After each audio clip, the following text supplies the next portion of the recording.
Գրայր Հովակիմյանը կարողացավ Հայաստանում համակարգ ստեղծել։ Այսօր 16 կենտրոններում ունենք սրտի վիրահատման բաժիններ։ Ուրեմն մենք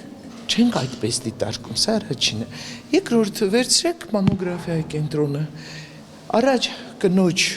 ուսումնասիրությունը ինչ էր անում, վերջում 4-րդ աշխարհի քաղցկեղով հիվանդանում էր, նոր տեղյակ էին լինում։ Այսօր արդեն այնպիսի մշակույթ է ձևավորվել, որ կինը ամեն տարի գնում է ստուգման։ Սա եւս ինչ եղավ, բերվեց մշակույթ, բերվեց գիտելիք, բերվեց փորձ, բերվեց Սփյուռքը դա հզորագույն պոտենցիալ է, որը պետք է օգտագործել։ Եվ եթե դուք նայում եք մեր գործերը, ոչ թե վերցրեք մի նախադասությունը ու դարձրեք քննարկման նյութ, այլ խնդրում եմ ուշադիր նայեք։ Անցնող 8 տարիներին մենք 96 մասնագիտական ժողովներ ենք գումարել։ Ինչու ենք գումարել այդ ժողովները, որպեսզի ամբողջ Սփյուռքից նույն մասնագիտության տեր մարդիկ հայտնվեն Հայաստանում, հանդիպեն մեր հայաստանյան մասնագետների հետ, միասին քննարկումներ անեն, մեկը մեկին փորձ փոխանցի եւ մտածեն այդ ուղղությամբ ինչպիսի ծրագրեր կարող են անել։ Օրինակ եմ բերում Ճարտարապետների համաժողով արդեն 3 անգամ գումարել ենք։ Այսօր համահայկական ցանց ենք ստեղծել։ Մեր ճարտարապետներից 10-ից ավելին իրենց օֆիսները բացել են Հայաստանում։ Մեր ճարտարապետներն են, որ առաջինը հարց բարձրացրեցին, որ 83-84 թվականների նորմատիվով է մեր շինարարությունը, որը հենց վարչապետը եկավ դրա մասին ասաց։ Եվ իրենք մշակել են նորմատիվային փաստաթղթեր սփյուռքահայերը, որպեսզի կարողանան օգնել մեր ճարտարապետներին այդ խնդիրը լուծելու համար։ Այսինքն օգտագործվում են, բայց քանի որ առաջի պլան է մղվում Հայաստան հիմնադրամի կողմից գումարներ ուզելու, հավաքագրելու, Ղարաբաղին օգնելու, իսկ դա կարծում եմ բոլորիս խնդիրն է Ղարաբաղի օգնելու խնդիրը, դա իհարկե օգտագործվում է եւ երբեմն ասվում է, դրա մեջ էլ կա ճշմարտություն, որ նաեւ առիթի դեպքում փող են խնդրում, որպեսզի ճանապարհ կառուցվի, որպեսզի Ղարաբաղը վերականգնվի եւ այլն եւ այլն։ Դրա համար էլ նրանք այդ հայտարարությունները անում են։ Ի վերջո ազատ մարդիկ են, իրենք կարող են ինչ ուզեն,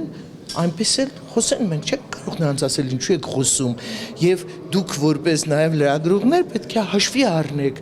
որ մենք 90 հոգով աշխատում ենք 7 միլիոնի հետ, իսկ մեր բոլոր նախարարությունները միասին աշխատում են 3 միլիոնի հետ։ Էլ չեմ ասում, որ ձեզ հետ էլ ենք աշխատում։ Հետևաբար բնական է, որ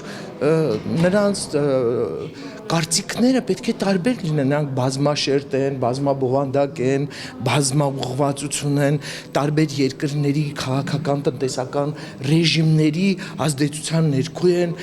մեկը շատ ազատ է, նույն բանը չեն կարող ասել միջին արևելքի ապրողների մասին, նույնը չեն կարող ռուսական միջավայրում ապրող հայերը բոլորովին այլ մոտեցումներ ունեն, դրա համար պետք է ընդունել այնպես, ինչպես կա, առանց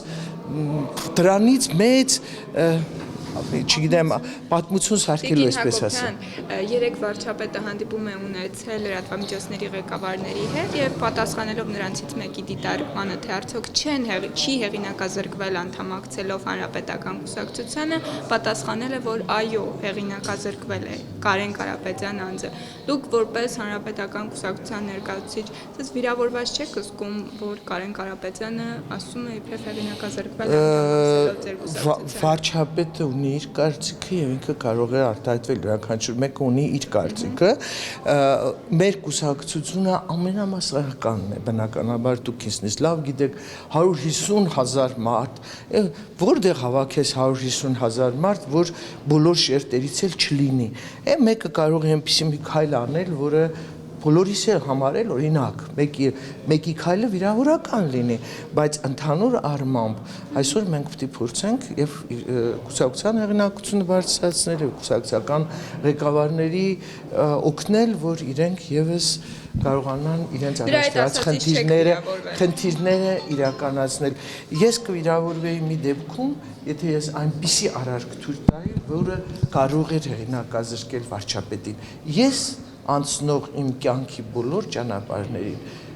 որևէ անօրինականություն, խարդախություն, անշնորհքություն չեմ արել, բայց սխալներ իհարկե կան։ Դրա համար ես այդ առումով չեմ վիրավորվի, որովհետև ես ինքս չեմ որևէ բան թույլ տա իրեն վիրավորելու համար։ Կասեք տարվա կտրվածքով Սփյուռքի նախարարությունը որքան գումար է սփյուռքահայերից իշա Հայաստանին, այսպես ասեմ, հա։ Ուրեմն Սփյուռքի նախարարության ֆունկցիաների մեջ գումար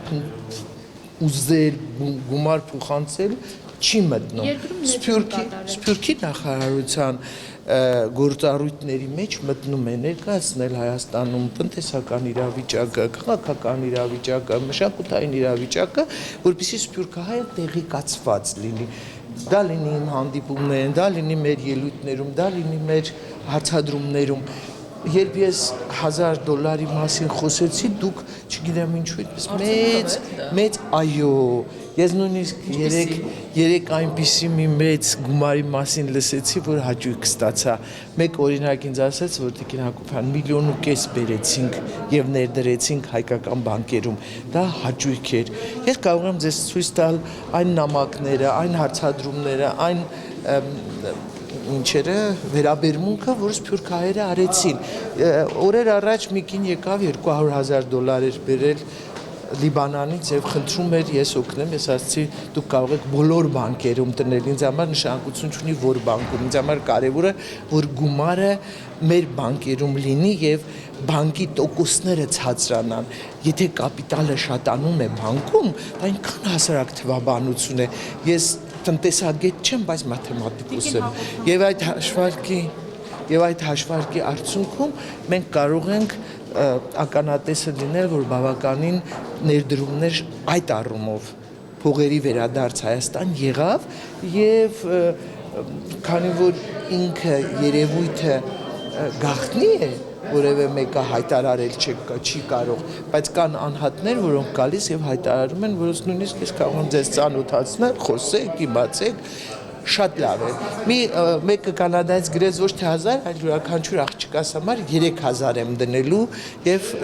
ընդամենը 10 օր հետո եկավ եւ բացեց հաշվի համարները։ Այնպես որ սա եթե ես մի անգամ ձեզանից շնորհակալություն հայտնեցի,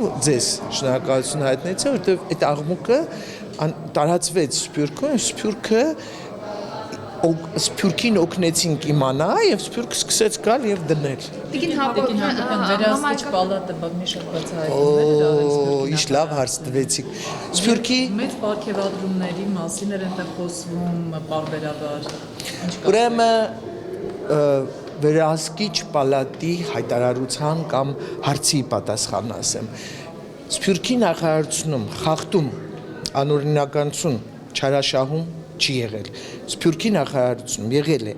ընդհանցակարգային խախտումներ,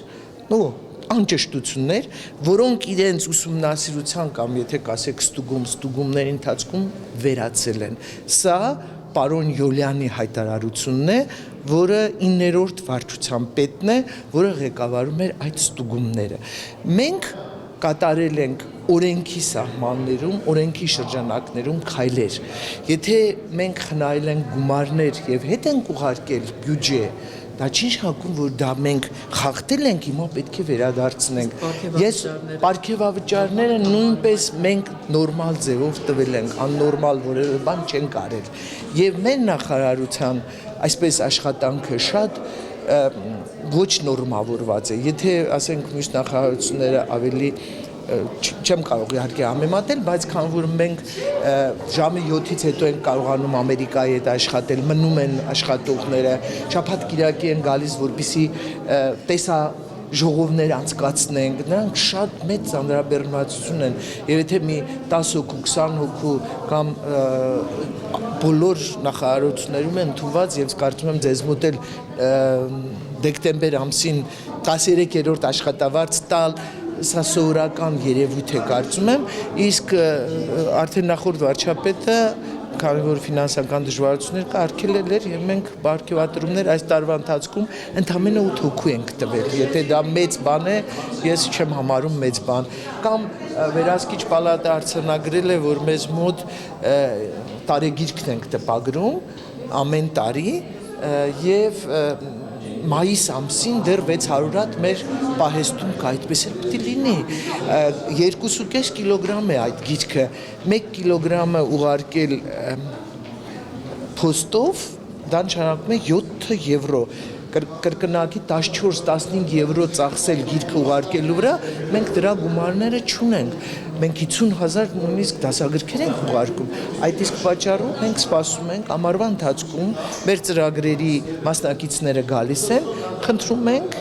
հորդորում ենք, իրենց հետ տանում են, եւ մենք մեր հիմնական դասագրքերը, գրքերը, որոնք 50,000-ից ավելի առաքվում են սփյուռք, առաքվում են մեր ծրագրերի մասնակիցների օգնությամբ եւ դա արվում է տարվա ընթացքում դա Հայաստանը չի ես որոշում կայացնեմ հրաման տամ եւ 2-3 օրում բաժանենք վերջացնենք իհարկե պետք է մնա եւ մեր լրագրողներից մեկն էլ հաշվարկեր կատարել դա նշանակում է 4 միլիոն փոշիացրել ենք մենք չենք փոշիացրել հակառակը միլիոններ ենք խնայել որպեսզի փոստով չուղարկենք